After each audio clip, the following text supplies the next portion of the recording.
Thank you for being here to see my talk. My name is Jared Hertzberg. I'm with IBM Research in Yorktown Heights, New York.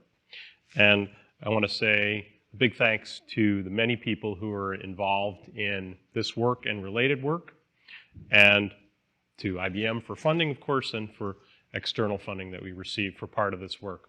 I want to talk about one particular aspect of scaling up lattices of qubits for larger scale multi-qubit quantum processors, and focusing particularly on the kind of architecture that we have used very often in our work at IBM, where we have fixed frequency transmon qubits that we connect to one another by microwave buses, and that we've used for scaling up all the way to the 50 qubit level at this point, and where we're particularly employing all microwave cross-resonance gate to produce a ZX interaction and implement a controlled NOT gate.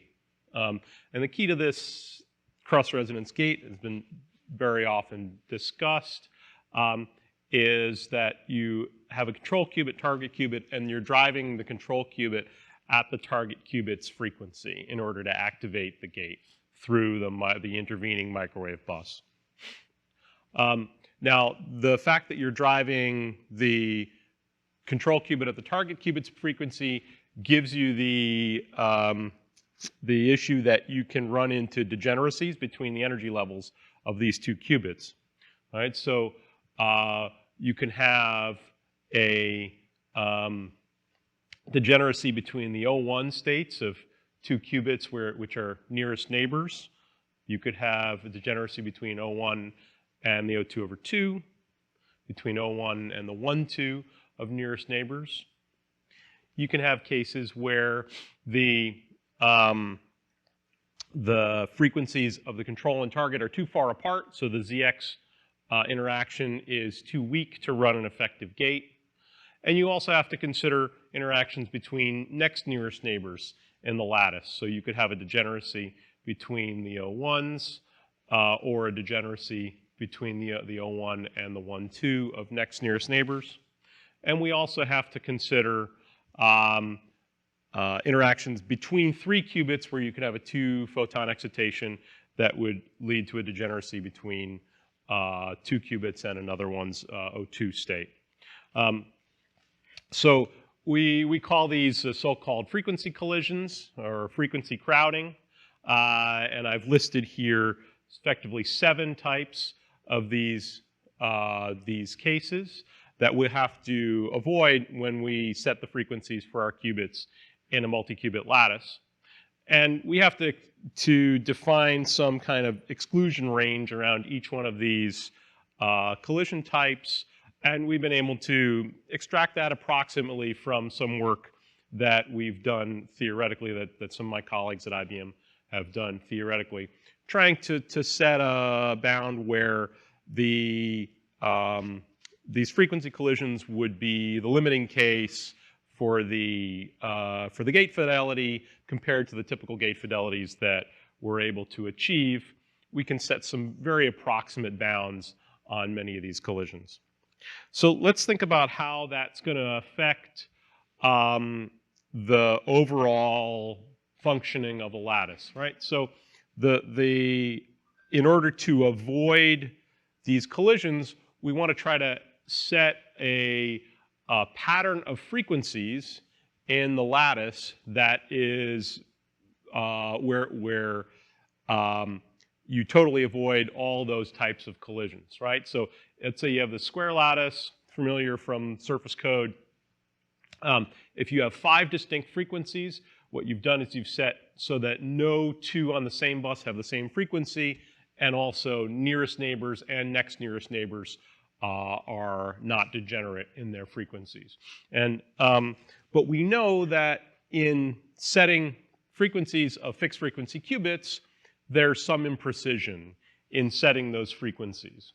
So we want to try to develop some model for how this will scale, and we can do that by treating each of these frequencies as a median frequency with some distribution, pardon me, and randomly assign the frequencies drawn from that distribution, count the collisions, and repeat this as sort of Monte Carlo style to see how many collisions you're likely to have among the frequencies, and then to see how likely you are to have a collision-free chip.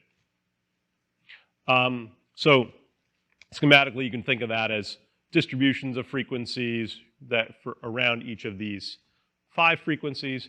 And when we run a model on, say, this type of chip, what we can find is that the likelihood of having a collision-free chip can be very precisely stated in terms of what this precision is that you're able to set the frequencies with.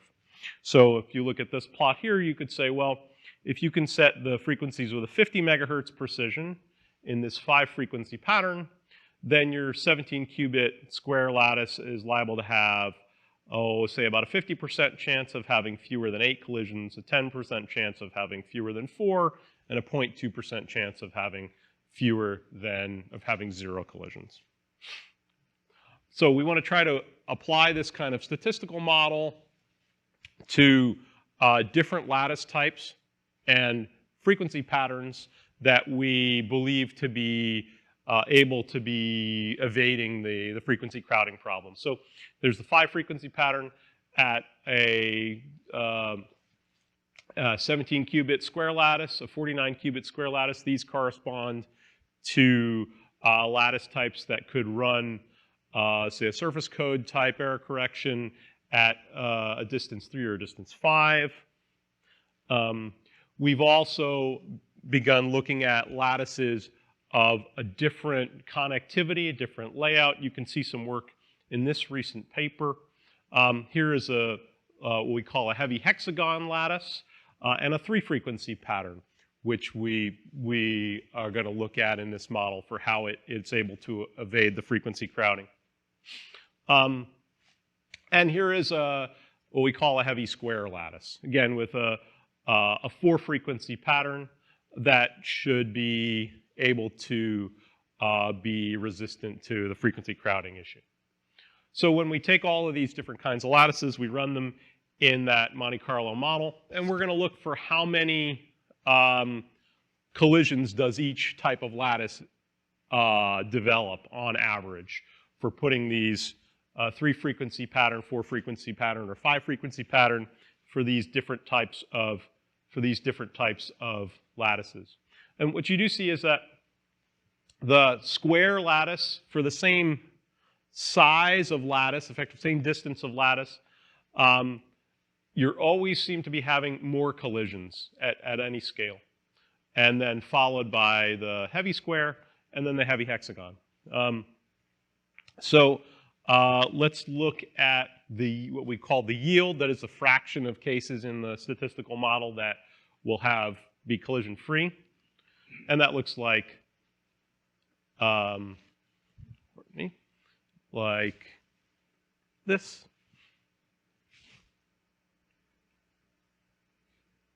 Okay.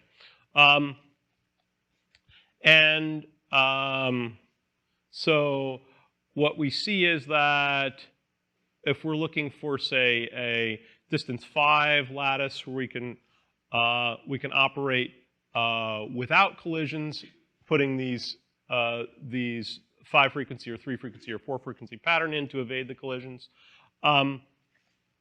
we have to be able to achieve precisions of setting the qubit frequency in these patterns that you can read off of this plot here. So let's say we were going to aim to have 10% of our chips be collision free. And in that case, you would need to have, you'd really want to be working with one of the heavy hexagon or heavy square lattices and be able to achieve a frequency precision of 10 to 20 megahertz. So let's get a sense of how, what we can do practically to achieve these precisions and how are we doing. Here's a test bed chip where we have 36 qubits that we can look at frequency statistics on a fairly large scale. And here we know that the frequencies are going to be correlated to the junction resistances of the fixed frequency transmons, the tunnel junction resistances. And so here's the set of tunnel junction resistances that we measured on this chip. And we cool that chip in the fridge, and we have a distribution of frequencies. Now what we're going to try to do is use some techniques that have been discussed a fair amount in the literature of trying to, say, selectively anneal the tunnel junctions with a focused laser beam in order to set the frequencies precisely. What we're going to try to do for a test here is to make a two-frequency pattern for an initial evaluation of this kind of technique. And so we do that, and we set resistances on this chip, and we've certainly made two distributions of resistances, and we can see that the spread in each resistance is about 50 ohms. Now if we take this chip and we cool it down in the fridge and we measure the qubit frequencies, we see that we do indeed have two target qubit frequencies, and the spread off of those two targets is about 12 ohms, a sigma of about, 12 megahertz, a sigma of about 12 megahertz off of these two target frequencies. So we see this as pretty good progress towards meeting the goals that were laid out in terms of the statistical model for how do you evade the frequency collision problem. So let me summarize. We recognize and we're working hard to quantify the frequency crowding problem in collisions of, in lattices of fixed frequency qubits, where we're trying to avoid frequency crowding in order to maintain gate fidelity. We can use a statistical model to show that the precision of setting the qubit frequencies is really the key parameter in order to be able to predict how well you're evading the frequency crowding. We're able to demonstrate statistically that these alternate heavy hexagon type lattices with a 3-frequency pattern are much superior to a square lattice in evading the frequency crowding problem. But we need a good precision of setting the qubit frequencies in order to make use of that. And we started to try a technique of selective anneal of the junctions in the transmons in order to achieve desired qubit frequencies. And I'll say thank you very much.